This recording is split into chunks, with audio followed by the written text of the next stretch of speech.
بسم اللہ الرحمن الرحیم۔ آج ہے 20 فروری اور دن ہے سوموار کا۔ پاکستان میں الیکشن کا سیزن شروع ہو چکا ہے اور شروع ہونے جا رہا ہے۔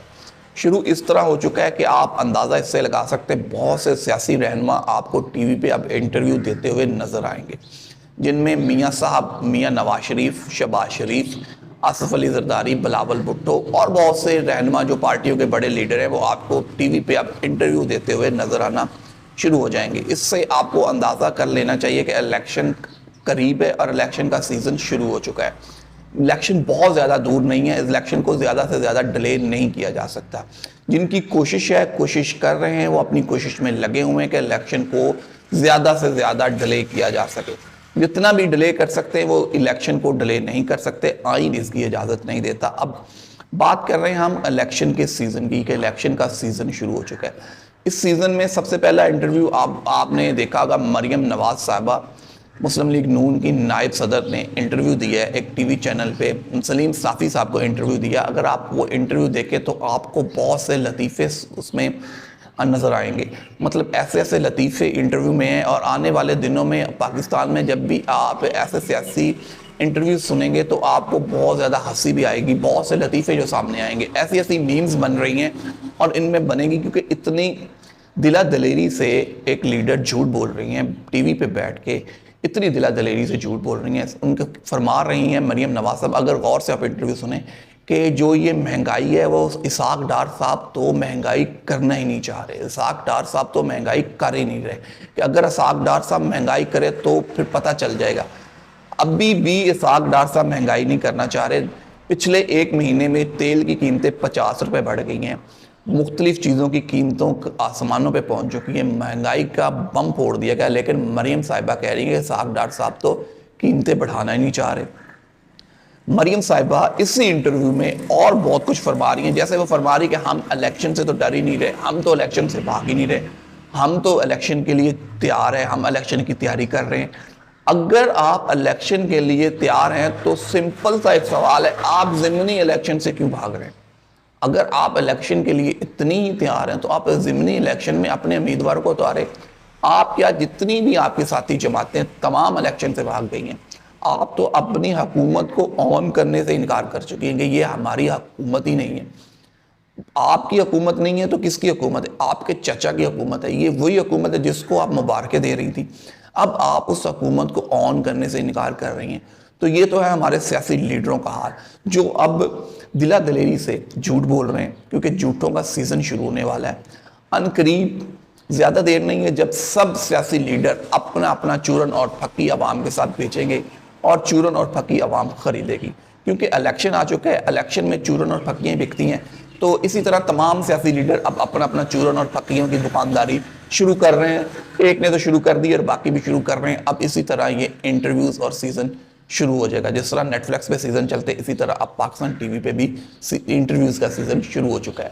مریم صاحبہ بڑی دلیری سے ڈیفینڈ کر رہی تھی اپنی پارٹی کو، انہوں نے بڑا دلیری سے ڈیفینڈ کیا۔ کل مریم نواز صاحبہ لاہور میں ورکر کنوکیشن تھا ان کا، وہاں خطاب کر رہی تھی اور وہاں آپ نے دیکھا شاہد خان عباسی صاحب بھی تشریف لائے، جن کا بڑا شاندار استقبال کیا گیا۔ مریم صاحبہ نے اپنی چیئر شاہد خان عباسی کو پیش کر دی۔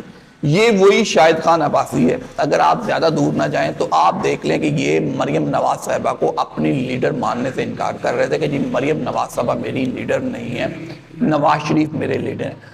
آنے والے دنوں میں آپ دیکھیں گے یہی شاہد خان عباسی مریم نواز صاحبہ کو اپنا لیڈر بھی مانیں گے اور ان کے ہاتھ پہ بیعت بھی کریں گے۔ یہ سیاسی بیعت ہوتی ہے جنہیں سیاسی بیعت کہتے ہیں۔ آنے والے دنوں میں شاہد خان عباسی مریم نواز کو لیڈر مانیں گے۔ نواز شریف صاحب کی سیاست تو ختم ہے، نواز شریف صاحب بیک فٹ پہ لے کے کھیلیں گے، اب مریم نواز کی سیاست ہے، مریم نواز ہی اپنی سیاسی کو لیڈ کریں گی۔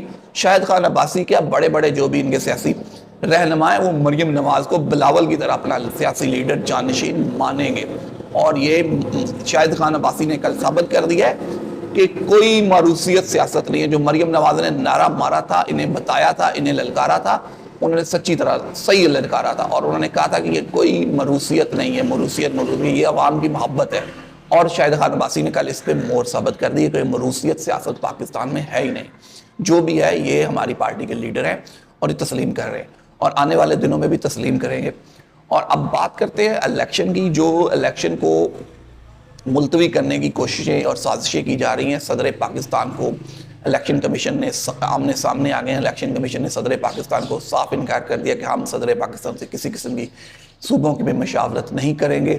صدر پاکستان جو اس ملک کے سپریم لیڈر ہیں, جو صدر ہیں, ملک کے صدر ہیں, جن کے انڈر تمام ادارے صدر پاکستان کے انڈر آتے, اور ایک ایسا ادارہ جس کی اپائنٹمنٹ بھی صدر پاکستان کرتے ہیں, وہ صدر پاکستان کو انکار کر رہا ہے. اتنا طاقتور ادارہ کیسے ہو گیا؟ اس ادارے کو کس کی سپورٹ حاصل ہے کہ وہ صدر پاکستان کو انکار کرے؟ یہ پاکستان جیسے ملک میں ہی ممکن ہے, دنیا کے کسی اور ملک میں ایسا ممکن نہیں ہے.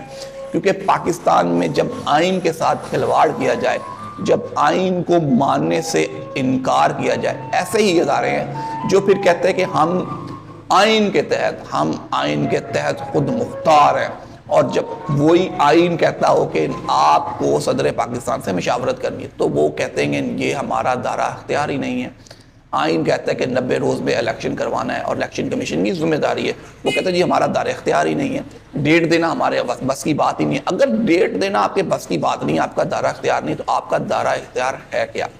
جو آپ کا دائرہ اختیار ہے آپ وہ واضح کریں. عوام کو, لوگوں کو آپ بیوقوف بنا رہے ہیں. آپ کے پیچھے کون سا طاقتور حلقہ ہے جو کھڑا ہے جس کی آپ کو اتنی شاید ہے کہ آپ صدر پاکستان کو انکار کر رہے ہیں؟ اب صدر پاکستان اور الیکشن کمیشن آمنے سامنے, اب آئینی بحران مزید بڑھتا جائے گا. اس ملک میں پہلے ہی مہنگائی ہے, عوام مجبور ہے, اب ایک اور آئینی بحران سر اٹھا رہا ہے. جیسے جیسے یہ ملک میں الیکشن ڈیلے ہوتے جائیں گے تو ملک میں آئینی بحران سر اٹھاتا جائے گا. ملک کو خانہ جنگی کی طرف لے کے جانے کی کوشش ہو رہی ہے. ملک پہلے ہی ڈیفالٹ کر چکا ہے. ہم تو کہتے تھے کہ پاکستان نے ڈیفالٹ نہیں کیا, خدا نہ خواستہ پاکستان ڈیفالٹ کر جائے, لیکن حکومت کے وزیر یہ مان چکے کہ ملک ڈیفالٹ کر چکا ہے, پاکستان ڈیفالٹ ہو چکا ہے. یہ حکومت کے ہمارے وزیر دفاع صاحب مان رہے ہیں. اور اس پورے آپ اگر سینیریو میں دیکھیں تو آپ کو ایک ایسی سیاسی جماعت بھی نظر آئے گی جو بالکل خاموش ہے, وہ ہے پیپلز پارٹی. جناب بلاول بھٹو صاحب آپ کو اس پورے سینیریو میں خاموش نظر آئیں گے. بلاول بھٹو صاحب آپ کو مختلف ملکوں کے دورے کرتے ہوئے نظر آئیں گے, وہ وزیر خارجہ سے ملتے ہوئے نظر آئیں گے. وہ پاکستان کے لیے کیا دورے کر رہے ہیں, ان کے دوروں سے پاکستان کو کیا فائدہ پہنچ رہا ہے, یہ تو آنے والا وقت بتائے گا کہ بلاول صاحب اپنی کمپین کر رہے ہیں, اپنی جماعت کو فائدہ پہنچا رہے ہیں کہ پاکستان کو فائدہ پہنچا رہے ہیں. اسی طرح ہمارے ایک نجی ٹی وی پہ ایک بہت سینئر اینکر صاحبہ ہے, اینکر صاحبہ کہہ رہی ہیں آنے والے دنوں میں پاکستان میں خوشخبریاں ہی خوشخبریاں, آنے والے دنوں میں پاکستان کو IMF نے خوشخبریاں سنا دی, آنے والے دنوں میں مہنگائی کم ہونے جا رہی ہے, اور دوست ممالک نے پاکستان کو پیسے دینے کی حامی بھر لی اور اپنے بوریوں کے جو منہ ہیں وہ پاکستان میں کھول دیے. بھائی کون سی, آپ کے ملک میں چائنا سب سے زیادہ بڑی انویسٹمنٹ کر رہا تھا, چائنا نے پاکستان میں انویسٹمنٹ کم کر دی اور سب سے زیادہ انویسٹمنٹ ایران اور افغانستان میں اب چائنا کر رہا ہے. چائنا نے پاکستان سے انویسٹمنٹ بند کر کے افغان اور ایران میں اپنی ساری انویسٹمنٹ شروع کر دی ہے. تو آپ کو کون سا اسلامی ملک آپ پہ پیسوں کی بوریاں کھول رہا ہے؟ یہ اس طرح کے نجی چینلز جن کو آپ نوازتے ہیں, جن کے آپ مالکان کو وزیر اعلیٰ وزیر منسٹرز لگاتے ہیں, تو پھر وہ چینل اسی طرح کی خبریں دیتے ہیں جو عوام کو دھوکہ دیتے ہیں, عوام کو بیوقوف بناتے ہیں. عوام کو اب بیوقوف نہیں بنایا جا سکتا. اب سوشل میڈیا کا دور ہے, گوگل ہے, انٹرنیٹ ہے, آپ اس پہ ریسرچ کریں, سب کچھ آپ کے سامنے آ جاتا ہے. سیاسی شعبے بازیوں کا سیزن ہے, سیاسی شعبے بازیاں شروع ہو چکی ہیں, بس انجوائے کیجئے یہ سیاسی شعبے بازیاں, کیونکہ الیکشن کا سیزن ہے. الیکشن کی ڈیٹ دینی پڑے گی, ان قریب دینی پڑے گی, دیکھتے ہیں کب دیتے ہیں, کیونکہ مارچ شروع ہوگا تو سیاسی گہما گہمی اور زیادہ ہو جائے گی. اور بہت سی خبروں پہ ہم نظر ڈالیں گے آنے والے دنوں میں بھی. تو ابھی کے لیے بس اتنا ہی, مجھے دیجیے اجازت, اپنا بہت سا خیال رکھیے گا. اللہ حافظ.